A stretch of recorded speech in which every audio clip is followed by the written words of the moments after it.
சண்முகபரணி சொல்ல நாளைக்கு ஒரு செம்ம மாஸ் எபிசோட் வந்திருக்கு. அதுக்கு முன்னாடி வியூஸ் சரியாக போல் உங்களுக்காக தான் வீடியோ போடுறேன். எவ்வளோக்குள்ள பிடிக்குமோ அவ்வளோக்குள்ள லைக் பண்ணிட்டு பார்த்தீங்கன்னா பேச கொஞ்சம் மோட்டிவேட்டிங்காக இருக்கும். ப்ளீஸ் பார்த்து சப்போர்ட் பண்ணுங்கள் ஃப்ரெண்ட்ஸ்.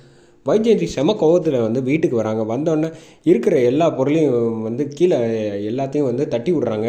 டேபிளில் இருக்கிற எல்லாத்தையும் தட்டி விட்டுட்டு இந்த பக்கம் வைஜெயந்தி வந்து கண்ணா பண்ணான்னு கத்துறாங்க. நான் தோக்க மாட்டேன், என்னை எப்படி அவன் அந்த சண்முகம் வந்து தோக்கடிக்க முடியும், என்னால் இதெல்லாம் வந்து ஏற்றுக்க முடியாது அப்படின்னு சொல்லி இந்த பக்கம் கண்ணா பண்ணான்னு வந்து கோவத்தில் பேசிகிட்டு இருக்காங்க. அப்போ தான் வந்து கௌதம் வந்து சொல்கிறாங்க, அம்மா கொஞ்சம் நிதானமாக இருமா பார்த்துக்கலாம் அப்படின்னு சொல்கிறப்ப, என்னத்தை பார்த்துக்க சொல்கிற, அந்த வெறும் சாதாரண வந்து மளிகை கடைக்காரங்கிட்ட வந்து என்னை வந்து தோக்க சொல்கிறியா, என்னால் முடியாது அப்படின்னு சொல்கிறாங்க. நான் தான் அப்போயே சொன்னேன் இல்லைம்மா, நீ வந்து குறைச்சி எடை போடுற, அவன் வந்து ரொம்ப புத்திசாலி, நமக்கே தெரியாமல் நம்ம வீட்டிலேருந்து ஏகப்பட்ட ஆதாரம் எல்லாத்தையும் எடுத்துகிட்டு போயிருக்கான்னா அவன் யார் என்னங்கிறத நீ தெரிஞ்சுக்கணும் அப்படிங்கிறப்ப, என்ன அவனை பற்றி என்கிட்டயே வந்து புகழ்ந்து பேசிகிட்டு இருக்கேன், நான் என்ன அந்த சவுந்தரபாண்டி மாதிரி வந்து முட்டாளா, அவனுக்கு தான் வந்து எதுவுமே தெரியாது, என்ன பேசுகிறோன்னு தெரியாமல் இஷ்டத்துக்கு பண்ணிக்கிட்டு இருக்கான், அதுக்காக என்னை வந்து நீ குறைச்சி எடை போடுறியா, நான் யார் தெரியுமில்ல, எவ்வளோ பெரிய அதிகாரி தெரியுமா, எத்தனை பேரை வந்து நான் சமாளிச்சிருக்கேன், இவெல்லாம் வந்து எனக்கு ஒன்றும் பெரிய விஷயமே கிடையாது, இது வரைக்கும் அந்த சண்முகம் வேணால் பெருசாக வந்து ஜெயிச்சிற மாதிரி தோற்றம் தெரியலாம், ஆனால் இப்போ அடுத்து நான் ஆட போகிற அடுத்த ரவுண்டில் அவனால் வந்து கிட்டக்க கூட வர முடியாது அப்படின்னு சொல்லிட்டு குருக்கிட்ட வந்து சொல்கிறாங்க. மேடம், கௌதம் சொல்கிறது தான் நானும் சொல்கிறேன், அந்த சண்முகம் நம்ம நினச்சதை விட அதிபுத்திசாலியாக இருக்கான், அதனால் நம்ம அவனை வேறு விதமாக தான் அவனை வந்து நம்ம பிடிக்கணும் அப்படின்னு சொல்கிறப்ப, என்ன சொல்கிற குரு அப்படிங்கிற மாதிரி சொல்கிறப்ப, அங்கே கௌதமன் தலையும் அழைச்சிட்டு வந்துட்டு அவங்க பாட்டி வந்து சொல்கிறாங்க, இங்கே பாடுறா, உன் அம்மாவும் சரி உன் அப்பாவும் சரி அந்த குடும்பத்தினால ரொம்ப வந்து கஷ்டப்படுறாங்க, அதுக்கு நீ ஏதாவது செஞ்சால் தான் உண்டு அப்படின்னு சொல்லி பாட்டி வந்து சொல்கிறப்ப, அம்மாவுக்கு பாதுகாப்பாக பத்திரமா கூட இருடா அப்படின்னு சொன்னோன்னா, சரி நான் பார்த்துக்கிறேன் பாட்டி, நீ ஒன்றும் கவலைப்படாத அப்படின்னு சொல்லிட்டு இந்த பக்கம் விருமன் ஃபோட்டோ முன்னாடி கௌதம் வந்து அப்படியே ஃபோட்டோவை தொட்டுட்டு யோசிச்சுக்கிட்டு இருக்காங்க. அதே சமயம் இங்கே வீட்டில் பார்த்தா சவுந்தரபாண்டி வந்து இப்படி தலையில் வந்து கை வச்சுட்டு பாண்டியம்மாவும் 2 பேரும் வந்து உட்காந்துருக்காங்க. அந்த சமயம் கரெக்டாக பார்த்தீங்கன்னா பாக்கியமும் எசக்கியும் 2 பேரும் வந்து பாயாசத்தை எடுத்துகிட்டு வந்து 2 பேரும் வந்து அப்படியே சாப்பிட்டுக்கிட்டு இருக்காங்க. இங்கே என்ன நடந்துக்கிட்டு இருக்கு, நீங்கள் 2 பேரும் வந்து பாயாசம் சாப்பிட்டுக்கிட்டு இருக்கீங்க அப்படின்னா, ஏன் உங்களுக்கும் வந்து வேணுமா அப்படின்னு சொல்கிறப்ப, நியாயப்படி உங்களுக்கு தான் முதல்ல கொடுத்துருக்கணும் அப்படின்னு சொல்லிட்டு எசக்கி வந்து, இந்தாங்க மாமா உங்களுக்காக ஸ்பெஷலாக முந்திரிலாம் போட்டு எடுத்துகிட்டு வந்தது அப்படின்னோடனே, என்னை பார்த்தா உனக்கு எப்படி கிண்டலாக தெரியுதா அப்படின்னு, சேச்சே என் அண்ணனுக்காக வந்து இவ்வளோ தூரம் நீங்கள் உதவி செய்கிறப்போ உங்களை போய் நான் வந்து தப்பாக பேசுவேன்னா அப்படின்னு சொல்லிட்டு இந்த பக்கம் வெறுப்பேற்றிட்டு இந்த பக்கம் கிளம்பி போகிறா. பாத்தியா அவள் என்ன பேச்செல்லாம் பேசிக்கிட்டு இருக்கா அப்படின்னோன்னு, ஆமாம் தம்பி, நம்ம தான் வந்து அவன் விரித்த வலையில் என்ன ஏதுன்னு தெரியாமல் டபக்குன்னு வந்து மாட்டிக்கிட்டோம், நம்மளை கரெக்டாக வந்து பிடிச்சிட்டான் அப்படிங்கிற மாதிரி சொல்கிறாங்க.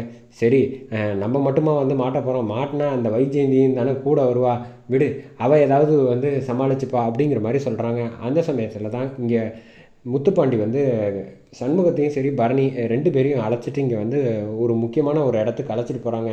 எங்கேன்னு பார்த்தா கௌதமோட ஃப்ரெண்டை வந்து பிடிச்சி வச்சுருக்காருல்ல நம்ம முத்துப்பாண்டி, அவங்கக்கிட்ட வந்து பேசி ஒவ்வொரு விஷயமா வந்து வாக்குமூலம் வந்து வாங்குறாங்கன்னே சொல்லிடலாம்.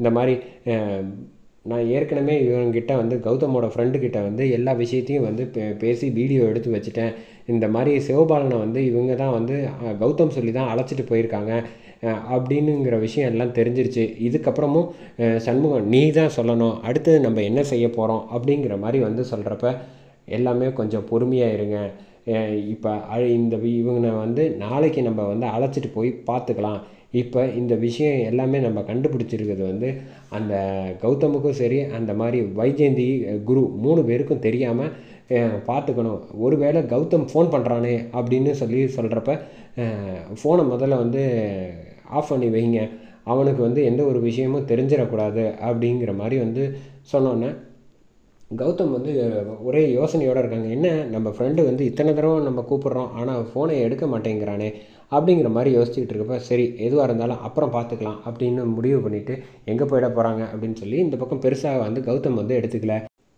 பரணி கரெக்டாக இந்த பக்கம் சண்முகத்துக்கிட்டேயும் வந்து முத்துப்பாண்டிக்கிட்டேயும் பேசுகிறாங்க. சிவபாலனையும் முதல்ல இங்கே வர சொல்லிடுங்க, அவங்ககிட்டையும் வந்து என்ன விஷயம் நடந்துச்சு, யார் இவங்க தான் காரணமா அப்படிங்கிற விஷயத்தெல்லாம் வந்து முத்துப்பாண்டி வந்து எல்லா விஷயத்தையும் வந்து இப்போ லெட்டரில் வந்து சிவபாலன்கிட்ட வந்து எழுதி கையெழுத்து வாங்கிட்டீங்கன்னா அடுத்த கட்ட நம்ம நடவடிக்கைக்கு ரொம்ப உதவிகரமாக இருக்கும் அப்படின்னு பரணி வந்து சொன்னோன்னே, முத்துப்பாண்டி வந்து சொல்கிறாங்க, இதெல்லாம் நீ சொல்லணுங்கிற அவசியமே இல்லை, நான் மதியமே வந்து ஆக வேண்டிய எல்லா வேலையும் வந்து சிவபாலன் கிட்டேருந்து எல்லாத்தையும் வந்து வாங்கிட்டேன், பேப்பரில் எழுதி கையெழுத்தெல்லாம் போட்டு கொடுத்து முடிச்சிட்டான்.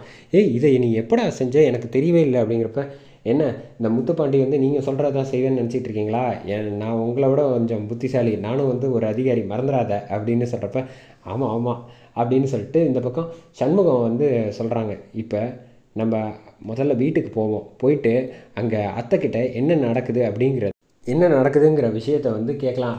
அதுக்கு எதுக்கு நம்ம வந்து இங்கே போயிட்டு இப்பயே இசக்கிக்கு ஃபோன் போட்டு கேட்டால் தெரிய போகுது அப்படின்னு சொல்கிறப்ப, இந்த பக்கம் என்ன பண்ணிகிட்டு இருக்காப்புல மாமா அப்படிங்கிற மாதிரி இந்த பக்கம் சண்முகம் வந்து கேட்டோன்னே, அதுவா என்ன செய்கிறதுன்னு தெரியாமல் உட்காந்துக்கிட்டு இருக்காங்க பாண்டிமார் 2 பேரும் புலம்பிக்கிட்டு இருக்காங்க அப்படிங்கிறப்ப, இவங்க ஒன்றும் பெருசாக எடுத்துக்கணும். ஆமாம் வைஜெயந்தி அவங்களுக்கு வந்து ஏதாவது வந்து பேசினால பார்த்து அப்படிங்கிறப்ப, இது வரைக்கும் வந்து பேசலை, ஏன்னா இவர் புட்டு தான் வெளிச்சத்துக்கு வந்துருச்சு, அதனால் மதிக்க மாட்டாங்க, அதோட முடியும்.